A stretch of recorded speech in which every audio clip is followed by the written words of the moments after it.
Cuando la evidencia y la información del ADN juegan un papel tan importante en la ciencia y tan prominente en los medios, creo que es normal que la gente se pregunte qué es lo que nos dice el ADN en cuanto a la autenticidad del Libro de Mormón.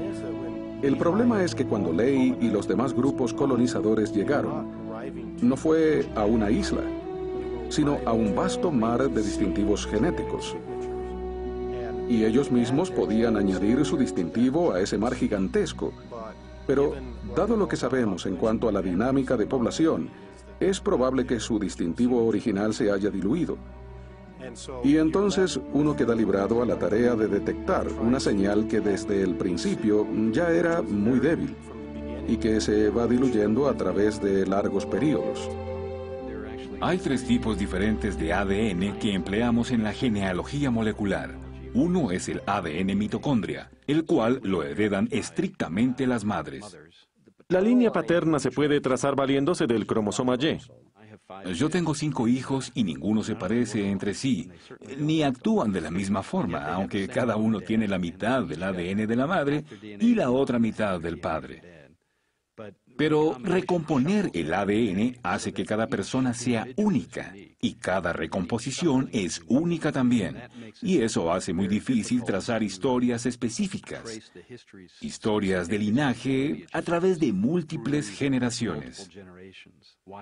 En el sistema de ADN de cromosoma Y, que solo los hombres poseen y que heredan del padre, hay mucha menos o ninguna recombinación. Así que es considerablemente más fácil recobrar información genealógica de ellos.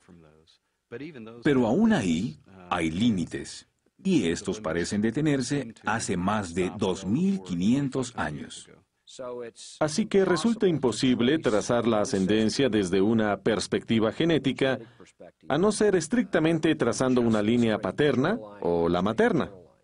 Después tenemos el ADN nuclear, el más empleado en la actualidad, y ese está todavía más sujeto a recombinaciones.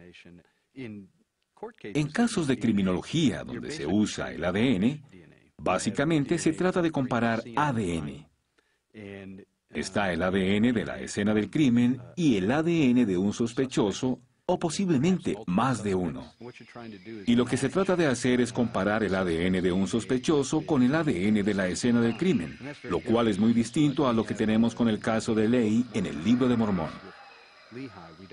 No contamos con el ADN del sospechoso ni el de la escena del crimen, y aún así tratamos de llegar al mismo tipo de conclusión. A modo de cálculo, cuando la familia de Lehi llegó al Nuevo Mundo, probablemente consistía de menos de 100 personas, tal vez cerca de unas 50. Y al insertarlos en una gran población ya existente, las probabilidades de hallar rastros de ese subgrupo van a ser muy reducidas, especialmente después de transcurridos 2000 años. Cuando ellos llegaron, había posiblemente en lo que hoy conocemos como las Américas, otras personas de origen e historial genético desconocidos. Me consta que históricamente muchos miembros de la Iglesia son de la idea de que, en esencia, todos los indígenas americanos son descendientes de la colonia original de Lehi. Pero eso ha sido solo una suposición. Nadie se sentó a hacer un cálculo de números a fin de determinar cuán improbable sería que una población tan reducida llegara a ocupar el vasto continente. ¿Cómo se llega a identificar la fuente de esa población original? No tenemos datos concretos para determinar la población del grupo de Lehi, ni de las personas que ya vivían aquí, y tampoco su composición genética. Cuando tenemos una población colonizadora pequeña, que se integra a una más numerosa ya existente en el lugar, se produce lo que se llama un flujo genético. Y ese flujo genético diluye la señal original y eso acontece por medio de variados mecanismos moleculares, entre ellos la recombinación de ADN. Y si se les recompone de la debida forma, se puede llegar a perder cualquier rúbrica genética que haya existido dentro de ese grupo colonizador. Y al transcurrir tanto tiempo, 2.500 años de intercambios, las probabilidades de detectar esa señal van disminuyendo con cada generación. En 2003, un grupo de la Universidad de Oxford publicó un estudio sobre genética humana centrado en una población singular como lo es la gente de Islandia. Los islandeses cuentan con una buena genealogía por los pasados 300 años. Pero sucede que después de unos 150 años, la mayoría de la población, un 90%, desciende solo del 25% de la población ancestral.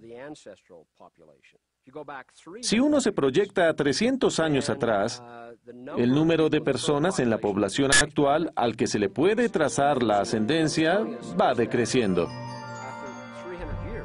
Lo que eso nos indica es que después de 300 años, a gran parte de una población actual, aún en un grupo que se reproduce rápidamente, se le puede trazar la ascendencia a un reducido porcentaje de la población. Así que cuando vemos periodos de tiempo prolongados, 1000 años, la probabilidad es muy pequeña de que en una población se halle ninguna conexión con un grupo ancestral específico. El llegar a probar la descendencia genética de una sola persona de hace apenas 1000 años es básicamente imposible. Con el paso del tiempo, especialmente el período del que estamos hablando en el Libro de Mormón, se producen mutaciones y cambios en ese ADN. Esa es la definición de evolución, el simple cambio de frecuencias en los genes de una población. Dado que hay diferentes grupos que entran y salen, también hay civilizaciones en estado de extinción. Si uno toma una población grande y por medios drásticos la reduce, el número de marcadores genéticos que emergen se ve críticamente afectado por todo el proceso. Así que, a modo de ejemplo, en el 1500 después de Cristo, aproximadamente después del descubrimiento de América, la población en este continente llegaba a varios millones.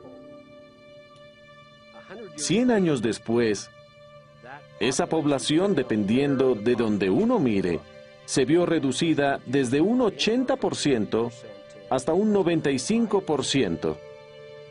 Si nos fijamos en poblaciones, digamos, en México, donde la aniquilación llega a un 95%, entonces hay una posibilidad de solo un 5% de que cualquier marcador genético anterior al 1500 todavía exista después del 1600 de cualquier sector de la población. Después tenemos otras inmigraciones de europeos y de africanos que producen una mezcla en la conglomeración de genes y cambian sus frecuencias. Después del descubrimiento de América, se ve un vasto flujo inmigratorio, y la primera oleada que llega son casi en su totalidad hombres. Todos estos componentes hacen que sea mucho más difícil sacar conclusiones de un hecho ocurrido hace tanto tiempo en la historia de las secuencias. Las personas que han sido críticas de la autenticidad del Libro de Mormón basándose en el ADN carecen de la capacitación necesaria en el campo específico que efectúa este tipo de investigaciones. Lo que se espera es que el ADN produzca una verdad irrefutable, pero lo concreto es que todo esto se basa en muchas conjeturas, las que sirven para resolver cierta clase de problemas. Y la historia de los linajes expuestos en el Libro de Mormón es uno de esos problemas difíciles de determinar por medio del estudio del ADN.